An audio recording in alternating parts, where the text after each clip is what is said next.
Today's webinar is Water 101 for small acreages.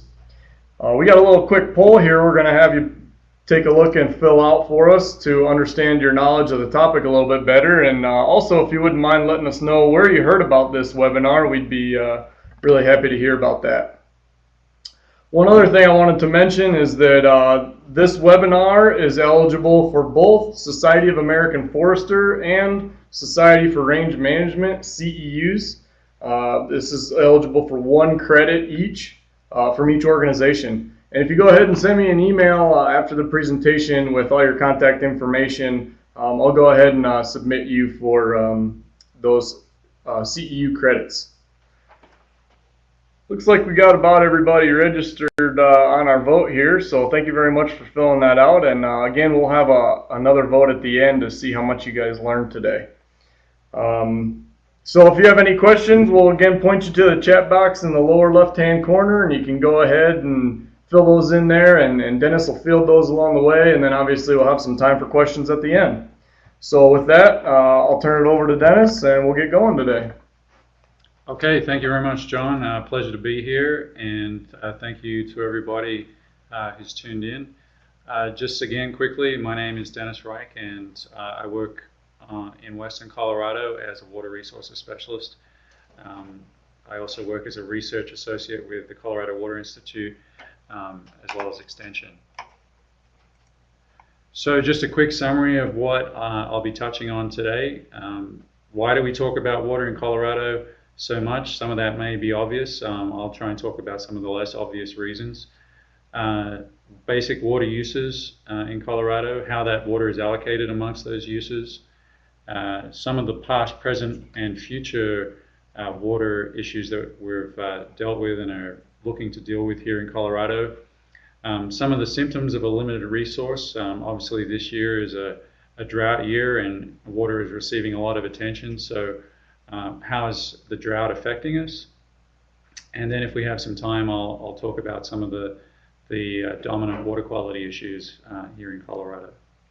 I would say feel free to jump in with questions. I'll make a point of trying to check the chat box every once in a while, and I'm happy to pause and address questions as they surface. So just a little bit of a background on me. Obviously, depending on how the quality of your sound on your computer, you can probably tell I'm not from Colorado, but I'm not from California or Texas either. I grew up in Australia, where I was no stranger to water issues, and I can assure you when a drought hits, people act in the same strange and peculiar ways around the world. Most of my purview is with irrigated agriculture, but obviously I deal with other aspects like public education, water quality, stakeholder engagement, water policy planning with the state agencies as well. So why do we spend so much time talking about water in Colorado? Or why does everybody seem to know intuitively that water is really important in Colorado, I guess? And it's a function of where we lie in the lower 48 states. If you look at the graphic I've got up right now, you can see where Colorado is, and we're right in the middle of what's essentially a large rain shadow. Storms that come in off the Pacific, mostly in the winter months, drop the bulk of their precipitation. In excess of 90% of that moisture falls in the Sierras and the Cascades there in the northwest. And it's only because of how how much elevation our mountain ranges have here in Colorado in the Rockies. We have the bulk of the 14ers in the country. We're able to capture that last remaining 5 to 10% of moisture as mostly a snowpack. East of the 100th meridian, we don't have these same kind of water scarcity issues that we face here in the West. And that's mostly because moist warm air moves up from the Gulf of Mexico, collides with dry cold air, and causes rain. Otherwise, that rain shadow would probably extend well beyond the 100th meridian up to the Appalachian Mountains. And if you've ever driven across Kansas, you've probably noticed this transition, going from lots of center pivots in western Kansas, where it's fairly arid, and by the time you reach the eastern border, it's fairly lush, and cornfields, wheat fields are all typically rain-fed. So again, the Rocky Mountains mean that we're a headwaters state. We collect a lot of that remaining moisture out of those storms that come in from the west coast, and this builds as snowpack over the winter months here in Colorado. Waterfolk are particularly fascinated with the idea of snowpack and this concept of snowpack, and that's because that's where the bulk of our moisture comes from. Down here in the lower elevations, in the valleys, which are more habitable and more suitable for agriculture, it's essentially a desert. So snowpack is essentially where our water comes from. This is a graph of snowpack from last year, and the dark blue line representing this last winter shows you just how below average and dry a winter it was. 2011 is right up the top there, and was obviously a record runoff year. We tend to express snowpack in terms of a percent of average, 100% being average. This last year was around 25%, obviously a very, very dry year, and 2011 was up sort of in the order of 150%, obviously a very high yielding year. So like I said, being in the Rocky Mountains, we're the headwaters for a number of different river systems. 4 larger river systems to be precise: the Arkansas, the Platte River System, the Colorado River System, and the Rio Grande, or Rio Grande, as some those in the San Luis Valley like to say. The Republican River is on this graphic as well. That's in there, I think, largely because it's not necessarily a tributary of the Platte or the Arkansas. It's kind of a unique river. It's essentially an underground river that's made its way to the surface. But the other 4 river systems are where most of the water is drawn from that we utilize here in Colorado. It also, that water then continues downstream to nourish another 18 states and the country of Mexico. So this is what we like to call the snake diagram, and it gives you a fairly good perspective on where the bulk of the water lies in Colorado. And obviously that's on the west slope in the Colorado River system. Not all of that water is available for our use here in Colorado, but it's definitely where most of it is accumulated. And that's just simply a function of topography and the fact that storms are coming from the west most of the time. We'll get more into why this is significant later on in the presentation. This is a pie chart of how we divvy up the water that we collect from snowmelt and runoff from the higher altitudes. I'm using the term administered because that relates to water that has water rights attached to it. And I'll get to why that's significant in the next slide. But in terms of water-righted water within the state, agriculture is by far the dominant user. As you can see here, about 86% of water that's used in the state is put to use to grow our food supply. And that's a little different depending which side of the divide you're on. In western Colorado, that's maybe closer to 90%. In parts of the Front Range, it's probably down lower, closer to 80%. The remainder, which may come as a surprise to some people, is municipal and industrial. That's largely because we're able to recycle a lot of the water that we divert for municipal use.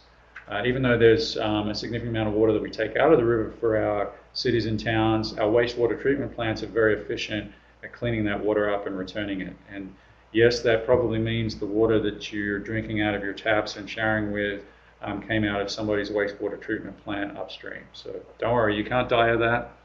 There's very strict regulations just stipulating what the quality must be before it can be returned to the water, and it's usually better than the water that was taken into our drinking water plants. So like I said in the last slide, I was referring that previous pie chart, which again sort of just approximated here on the right side of this slide, relates to administered water, and that's water that has decrees or water rights attached to it. The graphic on the left is actually of the Upper Colorado River Basin in Colorado. It's just an example, but it's to show that there's a significant amount of undecreed water that is still being consumed within the state, and that's essentially in our forests, in our higher elevations. Our large pine and aspen forests consume an immense amount of water, and that's a necessary function of having our forests, because they're there to capture snowpack, to protect it. They prevent rapid evaporation. They slow down runoff so erosion problems are avoided as well. But as you can see, we actually, humans occupy proportionally a relatively small amount of the land, especially on the western slope. And it's also relatively a smaller amount of the water that's consumed. So some of the water issues that we face here in Colorado that are becoming more and more a part of the larger policy picture is energy development and the amount of water that's going to use in the future, and also the water quality impacts of energy development are also obviously a public concern. The river compacts, particularly the Colorado River Compact, is of increasing interest as water scarcity becomes more of an issue. Water quality problems are causing some concern amongst the endangered fish community. Drought, especially obviously in 2012, was a big problem. Agriculture always seems to be caught in the middle of a lot of these discussions relating to what we're going to do with our water policy in the future. And I'll get a little bit more into that later. And then recreation and tourism is becoming the cash cow of water in this state. There's an immense amount of money and tourism dollars that are tied to skiing, whitewater rafting, and fishing and recreation.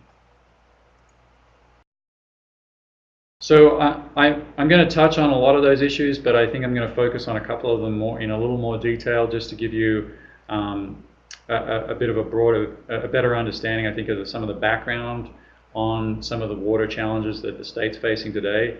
I'll start with the Colorado River Compact.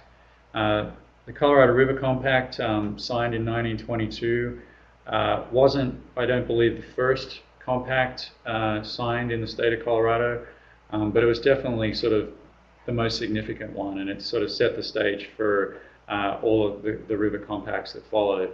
And essentially, a river compact is an agreement between two states or more over how that water is going to be allocated. And it's generally done to avoid expensive litigation between states and to ensure that downstream states get a fair shake when it comes to their water allocation. And that was very much the reason for the signing and ratification of the Colorado River Compact.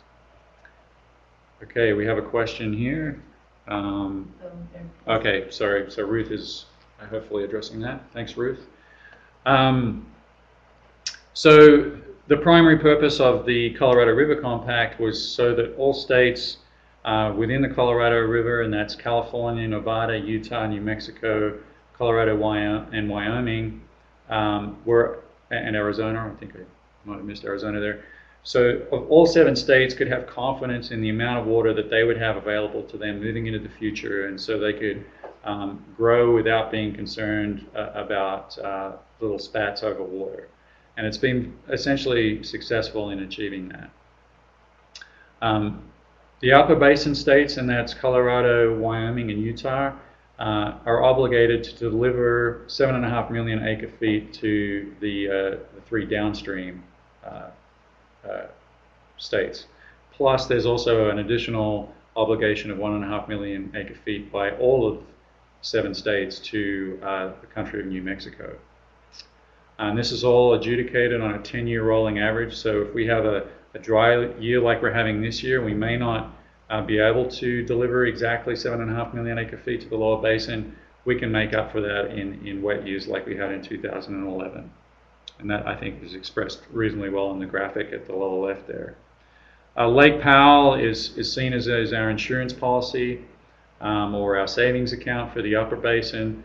That's where the water is delivered to the lower basin, and just below Lake Powell is where we measure the amount of water that we're delivering. So it's a very significant reservoir in the large network of reservoirs throughout the basin.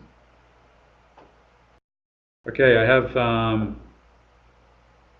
a question here, is Colorado currently capturing all the water we are permitted under the compacts? That's an excellent question, and it's a question that's causing a lot of debate within the state and throughout the Upper Basin. It's important to remember that we're not guaranteed an amount of water in the Upper Basin in the same way that the Lower Basin states are. That's because the residual, after you've allocated water to the Lower Basin in Mexico, is very hard to quantify. It fluctuates dramatically, and we just don't simply have the capability to measure every single river and waterway and reservoir and lake and pond that's throughout the Upper Basin.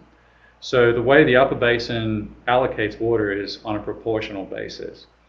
And so Colorado has a very generous proportion. We have about half of the Upper Basin proportion. And then it's simply a matter of how accurately we can measure the water from year to year and average that supply. And it's subject to a lot of complexities. I mean, we divert water out of the basin to the Front Range, to Denver, in addition to Salt Lake has diversions as well. So it becomes a very complicated question to answer. The current belief is that we have anywhere between 0 and 1 million acre-feet left to appropriate, which isn't a very helpful answer. So there is a couple of studies that are currently going on at both the basin level and the state level to try and answer that question more precisely. Obviously, if we're going to be able to continue to grow here in Colorado, we need to answer that question. Okay, I'll move on. So once the compact was signed, the states, obviously, the 7 basin states obviously had a lot more confidence in the amount of water that they would be able to put to beneficial use. So there was a very busy period of building reservoirs, and that was to capture each state's entitlement so that they can put that to use. Here in Colorado, the biggest set of reservoirs is part of what's known as the Aspen Unit up near Gunnison. We have Blue Mesa, Morrow Point, and Crystal.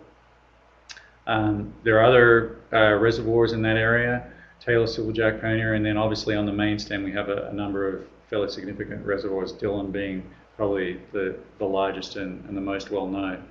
And it's important to remember that while storage definitely has its problems, building large reservoirs has significant environmental impacts. It is integrally tied to our quality of life here in the West. Living in essentially a desert environment, storage is able to flatten out those troughs in water supply. So when we're having a year like this year, thanks to being able to capture the epic runoff we had in 2011, we can operate essentially as normal for 2012. Obviously, there's some minor restrictions that you might have heard about, but storage is essentially the reason we've been able to carry on business as usual in 2012. Things might be a little different if this drought stretches into 2013, but current forecast suggests we're in for a good snowpack this winter. So this is a really great graphic of water supply versus water use within the Colorado River Basin. Starting around about the time that the Colorado River Compact was signed. And as you can see, since states have been able to build reservoirs and capture their entitlements, it's been able to attract irrigators. Farmers have been able to expand irrigated acreage, and obviously municipalities have been able to expand as well, and water use has climbed. We're now at that critical juncture where the red line, water use, is starting to rise above the relatively flat line of water supply. So it's projected that that red line will be spending more time above the blue line in the future. And how we will deal with that is a really big question for all the basin states and also for Colorado as well. Some people would argue we need to build more storage. Where we put that storage is a big question because a lot of the ideal sites have already been taken. Is conservation the answer? There has been some impact from conservation measures, and that little flattening of the red line there is essentially from conservation measures that lower basin states have implemented. Have we got any questions here? Okay. Okay, the Ruta Hess Reservoir in Douglas County, why can't they get water from sources provided from the compacts? That water is essentially, I think, to capture any water that's basically coming down the South Platte that isn't already appropriated. So I think that could potentially include compact water. I'm not 100% sure on where all of the water that's going into Ruta Hess is going to come from, but I'm not sure that the compact really has a big role to play in filling that reservoir. So just to give you a sort of more up-to-date perspective across the basin on water shortages, this is a graphic that shows both the Colorado River Basin and the Columbia River Basin, the two largest river systems in the West. And you'll see most of the red, which represents imminent water crises, is in the Colorado River Basin. And that's because we have far less water, 16.5 million acre feet versus 200 million acre feet, and far more people depending on that water, 30 versus 6. And some people would argue, well, then why doesn't we build a pipeline from the Columbia River to the Colorado? And it's quite simple that as far as the Columbia is concerned, they have enough water shortages of their own. They may not be as severe or as pressing as what we're facing here in the Colorado. So why would they give their water away? And that's going to be an issue throughout the country as states start scrambling to fill water shortages. They're going to find that their neighbors are increasingly less willing to share their water as well. More locally here in Colorado, just back to the snake diagram, we're facing the 80-80 problem, which is, like I said before, the bulk of the water is in the Colorado River system on the west slope, which is about 80% of the runoff in the state, but 80% of the people live on the eastern slope, most of them in the belt of 10 counties from Fort Collins down to Pueblo. And this obviously creates some tension over water. As more people want to live on the Front Range, finding water for those people becomes a bigger and more expensive challenge. We've met a lot of that demand by building tunnels and ditches through and across the Continental Divide, 29 of them in total, 16 emanating from the Colorado main stem. And it's about 500,000 acre feet a year, and that's fluctuates dramatically depending on snowpack conditions and which side of the hill has got the most snow, but essentially 500,000 acre feet a year. Most of that water goes to the South Platte Basin in the Colorado Big Thompson project. This was a large project which in the late 30s. It also led to the building of Green Mountain Reservoir on the western slope as compensatory storage. And some of the water through mostly the Frying Pan Arkansas project goes into the Arkansas River Basin.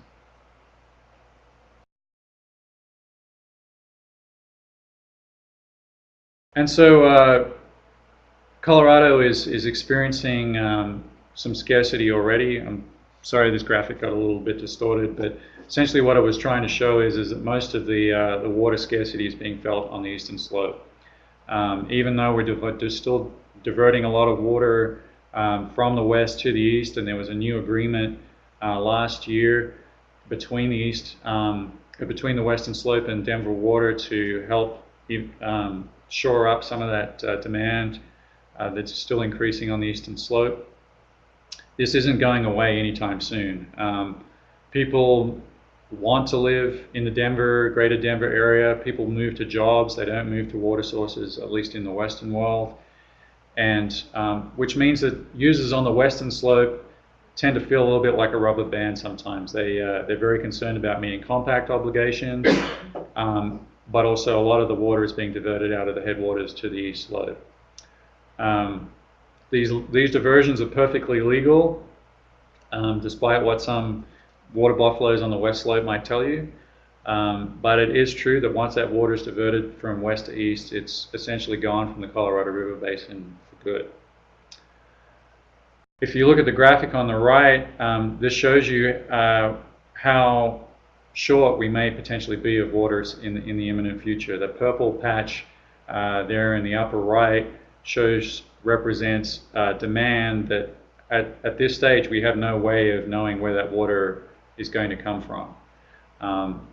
The most likely place that it will come from, though, is from agriculture.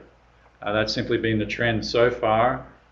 This is a graphic from some of the state planning documentation. The red part of these pie charts shows you where there's going to be a deficit in municipal water demand, and most of that water is going to, at least the place where most of those municipalities are going to go for their water is in irrigated acreage. And this is a projection of decreases for the most part of irrigated acreage throughout the state, anywhere from 500 to 700,000 acres, and most of that will occur, as it has already, in the Arkansas, Republican, and South Platte River basins. It's not necessarily that this is a bad thing.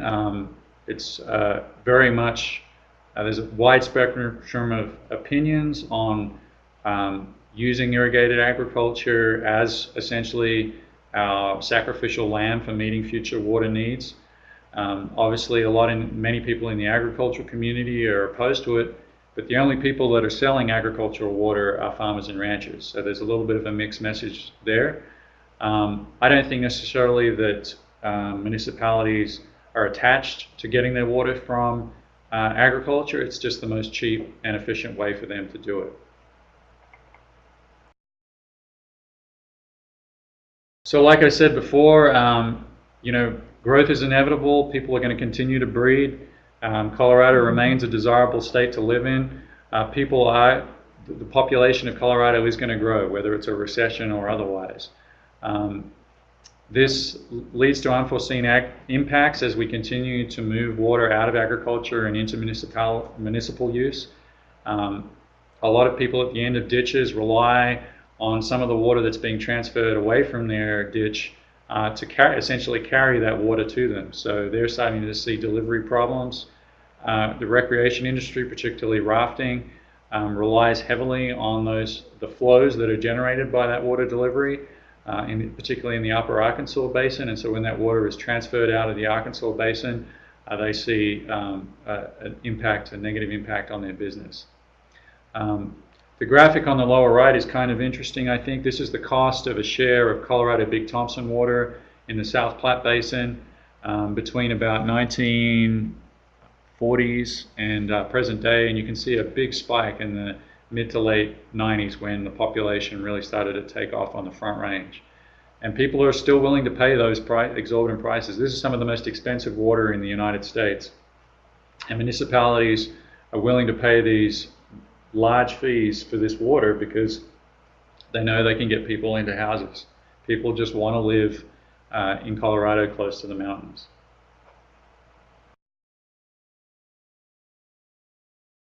And I think this is just a graphic, I think that it sort of gives us some indication of where we're going in the future. I apologize if it's a little hard to read, but essentially it's the red dots indicate where irrigated acreage is shrinking, where water is being transferred out of agriculture into municipalities, and the blue dots indicate where irrigated agriculture is expanding. And that doesn't necessarily mean that it's ground that's previously not used for agriculture. It just means that it's previously dry land farming that's now being irrigated.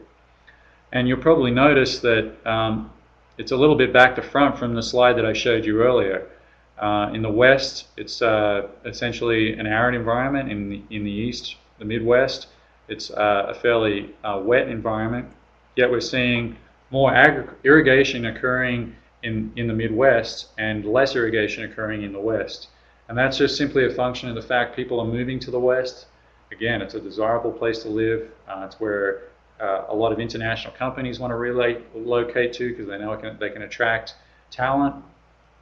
And in the Midwest, as climate change impacts start to take hold, people want the insurance of being able to irrigate when they're in a drought like they are in this year. And I think you'll see those blue dots expand even more in the Midwest after the year we're having in this year. So I think that's just an interesting predictive graphic. The average cost of a share from 1940s to present, I am not 100% sure. I think it's somewhere in the order of about $1,000 a share. But that's a really good question. But if you there are a couple of sites online, and I could potentially find them for you after later on this afternoon, that do actually a comparison of the cost of shares of water throughout the Colorado River Basin.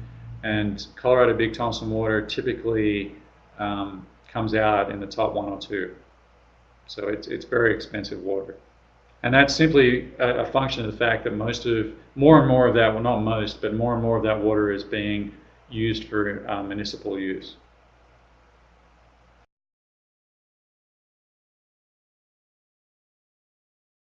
All right, well, that concludes essentially the water supply, water demand component of the presentation. I have a question. How many acre feet in a share? Well, that's another really good question. That depends completely on which ditch company or system that you're a part of. I mean, there is a full range of shares, and I cannot remember exactly how much a Colorado Big Thompson share is. Again, I could find that out for you offline, but it really is just a function of each irrigation company. Climate change will be taking its toll on Colorado's water usage. Yes, obviously climate change is still a very controversial topic within Colorado and the Colorado Basin itself. Still a lot of climate change skeptics. The science is still not consistent, and I think that feeds into some of the skepticism.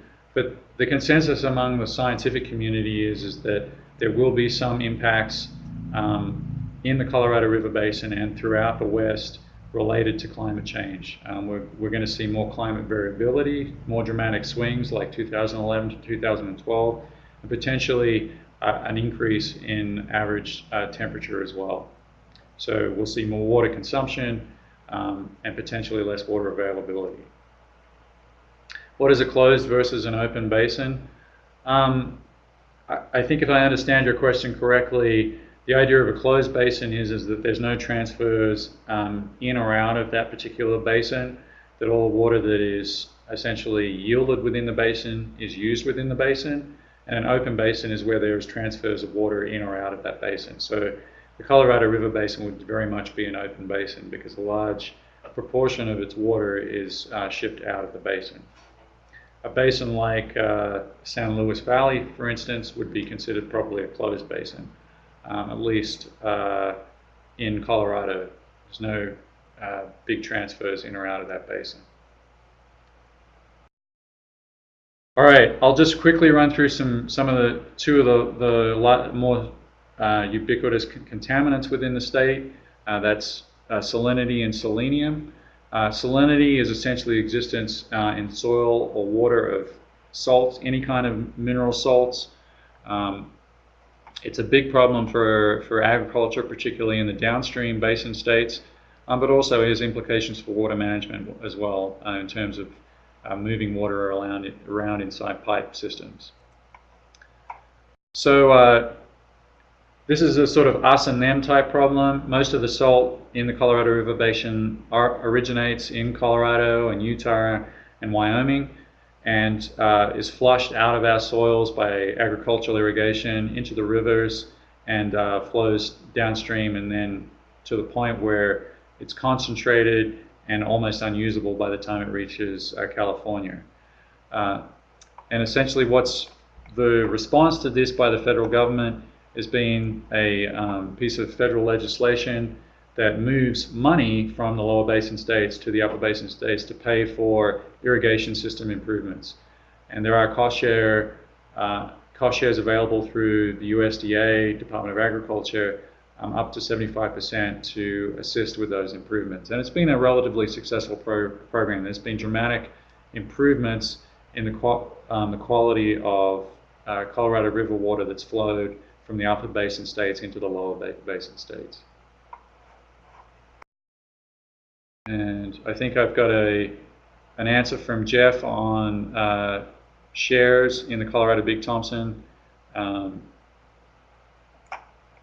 So thanks very much, Jeff. Also, Pat. Okay, some questions on wells. I don't have any well data handy, but that's an excellent point. There are plenty of people that aren't relying on surface water for their water supply. Certain parts of the state, are, particularly the San Luis Valley, there's a lot of well water, and well water administration and well water quality are very much separate subjects into themselves. I really don't have the time to get into that today, but that's an excellent point, and I thank Pat for raising that. Okay, so here in Colorado, probably the two most salty soiled regions are the Grand Valley and the Uncompahgre Valley in the lower Colorado and lower Gunnison systems. They've definitely had the most amount of money invested in them in terms of irrigation system upgrades, and they've had the most dramatic effect on the salt problem. For anyone who's probably driven the Grand Valley, you've probably noticed that some of the larger major canals are cement lined now, and that's been a function of that program to reduce percolation through the soil back into the rivers, which is kind of like a French press effect. That water, as it percolates through the soil, dissolves the salt in the same way your French press allows the hot water to dissolve coffee, and then it flushes that salt back into the river. Selenium is the other problem, and I guess you could call it like the new selenium, the new salinity, in that it's just getting a little bit more attention now. Now that salinity is relatively under control. Selenium is actually a salt within salinity. So if you find selenium, you've also found salt, but not necessarily the other way around. It's found in much lower concentrations, which is why it's escaped detection up until the last 10 or 15 years. But that even at these lower concentrations, it's incredibly harmful to some of the indigenous fish species in the upper Colorado River. And on that graphic, you can see those 4 species. And it essentially prevents their juveniles from maturing into adults. They develop deformities and they perish. So there's a state water quality standard now for selenium, and there's a lot more money and attention being given to remediating selenium in the areas that are being irrigated, particularly the east side of the Uncompahgre Valley here on the west slope, but also the Arkansas Valley is also a hot spot over on the eastern slope.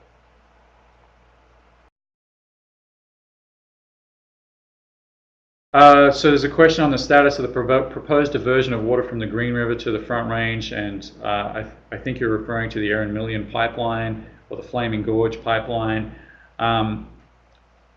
Essentially, it's currently in its current form. As I understand it, it's not moving forward, though it's still a very nebulous issue, and then it's really about raising money and permitting than it is necessarily about feasibility.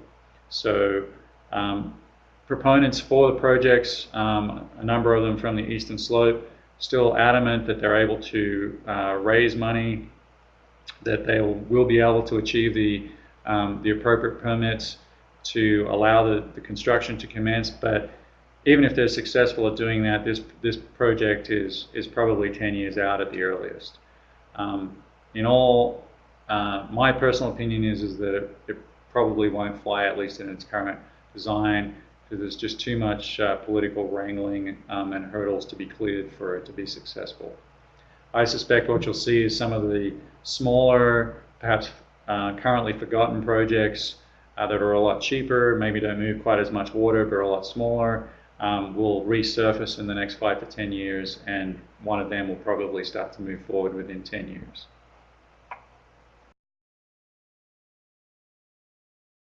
So like I mentioned before, that there's been a large ditch lining and piping effort that's accompanied on-farm upgrades, and this is a picture of a section of canal that was piped in the Grand Valley, and again, this is a preventative measure for eliminating that percolation effect water seeps through it in canals, the walls of it in canals, picks up salts that are in the soil and flushes them into the river. So obviously by piping or cement lining, you're eliminating that vector for salt, and that has a profound impact on the salt problem, salt and selenium problem. Is selenium naturally occurring in the soil, and is the problem simply irrigation water picking it up? Thanks, Pete. Great question. Selenium is naturally occurring in the soil, and in the soil, it's completely harmless to just about anything. The problem is when it's mobilized by irrigation water into the rivers. And you might wonder why, since we've been irrigating for 100 years, why this problem is still occurring, and that's simply a function of the fact that the volcanic activity in this area millions and millions of years ago caused selenium deposition at a relatively high concentration respective to other parts of the planet, and rainfall has not been significant enough in these areas to penetrate into the soil deep enough to actually flush the selenium and some of the salts out. So when we've started irrigating in the last 100 years, which is a relatively short window of time geologically speaking, we've still got a lot of selenium that's available that can be flushed out. So, raising Chatfield 12-foot plan, impact, benefits to Front Range, how much will that alleviate Front Range immediate needs? Great questions, Robert. I'm probably not the person to answer them. Obviously, it's a fairly dramatic expansion plan. I think Gross Reservoir is probably going to happen before Chatfield. They're up in Boulder Canyon. That's also a fairly dramatic increase. It will definitely alleviate some of Denver Water's projected water needs. As to how much of an impact that will have, or at least how much pressure that will take off the west slope, it's unclear. Thought that Carl mentions that selenium is a trace element needed for human health. Absolutely. And in fact, it's a trace element needed for all forms of life. It just varies in the window of concentration which is healthy for certain species. You can actually get selenium poisoning. There are wells down in the southern part of the state that have very high levels of selenium, and people have actually turned up in hospitals with selenium poisoning. So you can have too little or you can have too much. And actually, livestock feeding operations in the Midwest supplement their feed with selenium because there's just not enough selenium inherent in the environment there to meet livestock needs. But here in Colorado, like I said, geologically, we just have this mother lode, I guess, of selenium, which creates a problem for some fish species within the river. Carl also asked about the efficiency of irrigation systems helping water needs, and that's another great question, Carl. I probably need a whole other different seminar to properly answer that question, only to say that it's important not to confuse urban water efficiency with agricultural water efficiency. Agricultural water efficiency does not affect the consumed portion of water. In fact, if anything, it might increase it.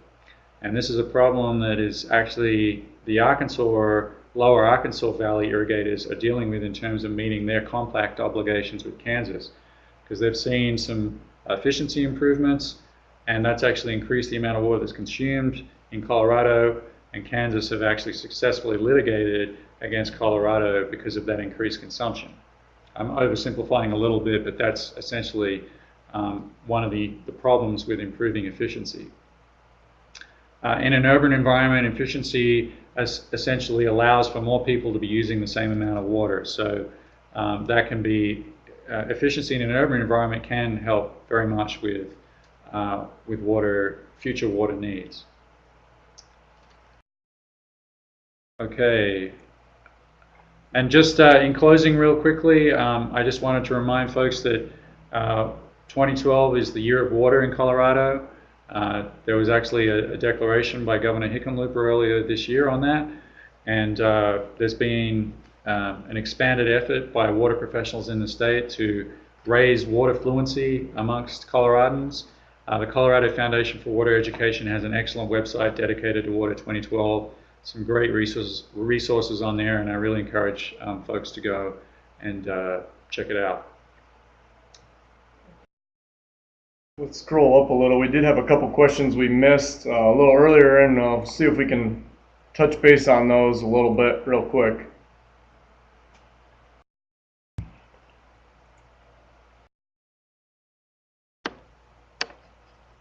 Oh, okay. So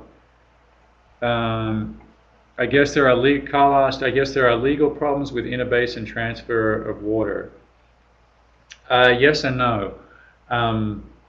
The great misunderstanding is that at least on the western slope, is that east slope water entities shouldn't be allowed to appropriate west slope water. They think that it either is already illegal or it should be illegal. But constitutionally, anybody within the state can appropriate water anywhere as long as they can prove that it's being put to beneficial use. And that's essentially what Denver and the Front Range water entities have done. They've appropriated west slope water, and they have a designated beneficial use for the water on the east slope. So it's a legal diversion. Where it gets bogged down in legality is if it's causing an injury to an existing water right holder on the western slope. And that's where one of the reasons why this cooperative agreement that is still yet to be signed, completely signed, I should say, it took so long to mediate is because people wanted to address the injury implications of diverting additional water to the eastern slope. Okay, Robert asks, can you briefly explain renewable versus non-renewable aquifers? Okay, that's a great question. So a renewable there are specific aquifers such as the Denver aquifer over in this Douglas County area of the Front Range that are considered non-renewable, and their depletion rates have to meet essentially be replenished. So water that is being depleted out of those aquifers, there has to be a means for replacing that water. So there's a lot of aquifer reinjection programs that go on in the South Metro area. A renewable aquifer is essentially an aquifer that is considered to have some degree of natural refresh associated with it. Now, that doesn't mean that we can't turn it into a non-renewable aquifer by over-depleting it. But essentially, these are legal classifications that the Division of Water Resources had to protect our most heavily used and most rapidly depleting aquifers. Great, Dennis. Well, looks like we got a bunch more questions, so we'll have Ruth pull up the poll here, and then we'll go ahead and have these questions down here that we can help answer as you guys are filling out the poll. And it looks like your next question is going to be from Robert right here. Robert's asking, do I provide community classes? I don't have anything lined up right now, Robert. I'm here in Grand Junction, and I'm not exactly sure where Elbert County is, but I'm assuming it's on the Front Range. I can definitely put you in touch with other staff at the Colorado Water Institute there in Fort Collins who could help you with addressing your public education needs for sure. Someone else you might want to talk to is the Colorado Foundation for Water Education. Yeah, Robert, if you want to go ahead and send me an email, I'm happy to get you in touch with Dennis on whatever your needs are. Foresters for source water protection. Yes, that's a great question. Source water protection planning is a function of the Rural Water Association, the Colorado Rural Water Association. And there's actually a number of source water protection plans that are in place or in the process of being devised. These are a sort of a stakeholder cooperative process, and where needed, CSU definitely consults on those processes. Anything else? Great. It looks like maybe we got some more time for a couple more questions from you guys. In the meantime, I think we have some questions that we could potentially turn into some more webinars in the future. So we'll definitely be talking to Dennis and some of our other counterparts to see how we can do some more water-related webinars in the future. So if you guys have some more questions, it looks like we got a couple more comments and questions, starting with Jason right here. Okay, so Jason asks, I don't understand why water storage takes so long to permit and build. Yes, there are environmental other concerns, but people like their green grass and their golf courses, person like food. Number one, if we don't have water for ag, then we don't have any food. We need to build more storage. Yeah, Jason, that's a common comment I hear at state water policy planning. I would just caution you a little bit on the water for food argument. Most of what we eat in Colorado is not grown in Colorado, and most of what we grow in Colorado is not eaten in Colorado. Yes, we do have great sweet corn and great peaches, but the food security argument is not necessarily the right one to use, I don't think. I think agriculture is incredibly valuable to the state, and we definitely need to be careful about how we manage the storage that we do have and how we manage agriculture as a whole to ensure that we don't lose its value within the state. On the slide before the ditch lining slide, can you describe the impact to our potential water crisis with the millions of gallons of water required for fracking, gas, well, and oil time, and removal of water from the hydrologic cycle, especially the areas that are in crisis? Yeah, Barbara, it's a very contentious issue, the use of water within the oil and gas drilling counties within the state. I would stress that over the larger picture, that water use for energy as it currently stands is very low compared to, say, agriculture in the state. And that said, there are some of the companies that are doing this have dubious reputations in how they manage their water. It's probably more a water quality concern than necessarily a water quantity concern. A number of the companies are spending a lot of money on recycling their water, so that their actual consumptive use of water is almost zero. That said, if we were to develop oil shale in the state, then that would change the whole picture completely, because oil shale will use immense amounts of water. And I would say that a lot of the water rights that are being bought up by large energy companies, it's with oil shale in mind. Hydrostatic pressure in aquifers versus water quantity. Okay, suggestion for future webinar. Okay, thanks, Robert. We do grow a lot of corn and alfalfa that goes to feedlots to produce meat we eat.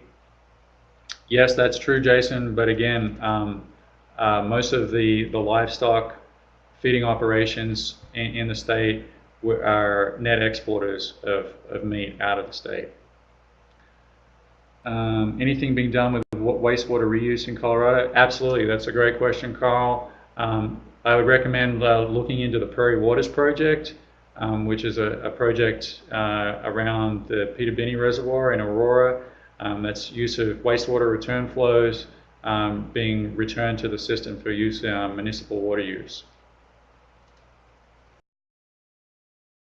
Looks like we got some more people asking some last minute questions, so we'll let some of those come in, and hopefully we can get a hold of Dennis by email, and we can get that typed in the chat window here, and you can shoot Dennis or myself an email anytime for any questions you guys might have, and we're happy to either answer those or pass those along to people who would be able to better answer those for you. Nancy is asking, what should Colorado agriculture be looking at in terms of efficiency of water use? That's a great question, Nancy. I think in most cases, efficiency can only benefit agriculture. It allows for more precise application of water that better meets a crop's needs, which typically results in improved yields, better profitability. It just depends. It's a very site-specific question. So some producers are close to retirement, and it's just not cost-effective for them to be investing in a system upgrade. Other producers just don't have the fields that are suitable to, say, a center pivot or a side roll. So one of the forgotten factors in efficiency is just how to operate the system you already have more efficiently, and that's definitely something that CSU, conservation districts, and the NRCS work very hard at doing, is helping producers use the system that they have as efficiently as possible.